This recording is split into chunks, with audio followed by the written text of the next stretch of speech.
The first time I really questioned it, I was working on a project where we were measuring HIV in people's blood at this place called Specialty Laboratories in Santa Monica.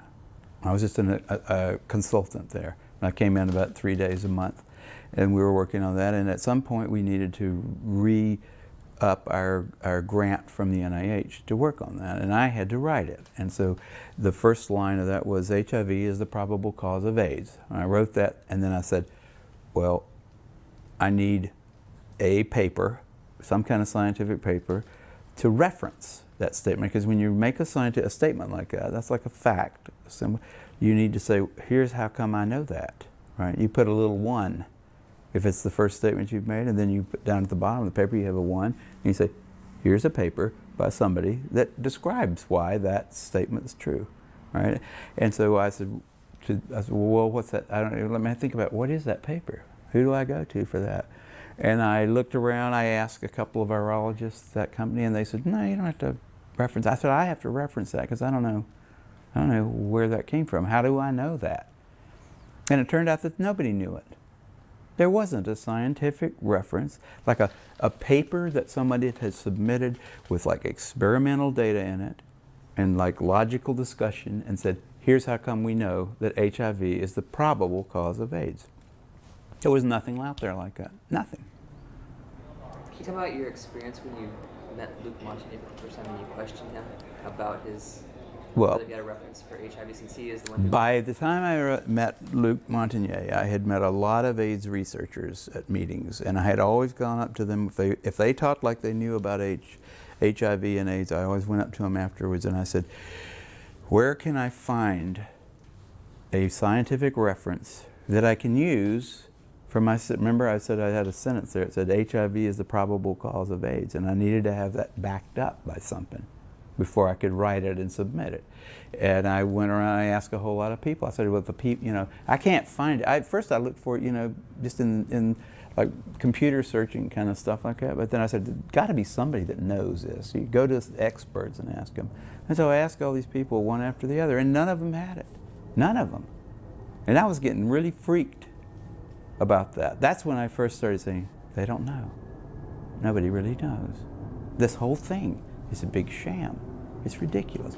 But then finally Montagnier came to there was a special little seminar down in San Diego where an old friend of Robert Gallo's, Flossie Wongstall, was opening up a Department of AIDS research down at San Diego. They had lots of money involved, federal money, and they had Montagnier come there and give a talk. And after that they had a little wine and cheese thing, and I went over to Montagnier afterwards and I said, Dr. Montagnier, I can't find a reference. I can't find a reference to go with the statement, HIV is the probable cause of AIDS. I'm sure you can help me. And he knew that he probably should be able to help me. And he said, well, why don't you quote this new work, and by new he meant like something that came out this year, right? This new work about a virus that can kill monkeys. Or I think it was not monkeys, it was like something related to monkeys, some kind of a baby, a little ape. And I had read that and I said, it was like supposedly going to be a model system for studying AIDS, that somebody had figured out some kind of retrovirus that passing it back and forth between various mammals, they could finally put it into chimpanzees and kill them. And it killed them in about a week, and it didn't kill them there was nothing like AIDS there. It doesn't kill you in a week. It was just totally ridiculous. None of the symptoms were the same. And I said, well, I read that paper, and I didn't see any connection between that and AIDS, and I don't think that would be a real. I wouldn't want to use that as a reference. And I don't remember exactly what he said, but I know he walked away. Oh, no, before he told me about that paper, he said, why don't you use the NIH, like the CDC report?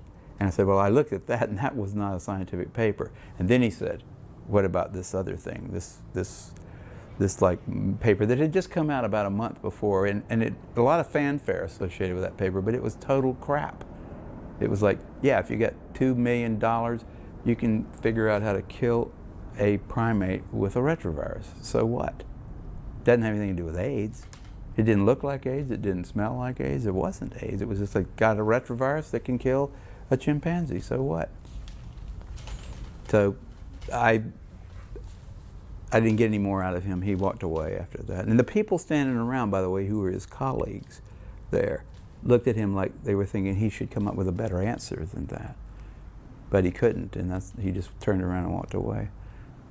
I really thought he'd have an answer. I really did. I mean, that was my last, I was right at the edge of my faith in the system, but I thought Montagnier will know why he thinks HIV causes it, and he'll tell me. He'll say, because of this study, but he didn't have that. None of those guys have that, and that's why they're so weird, That's why they don't want dissent. They don't want people like me walking up and asking them those kind of questions, and they're willing to go to great lengths to prevent that. They're out on a limb. I wouldn't want to be there with them.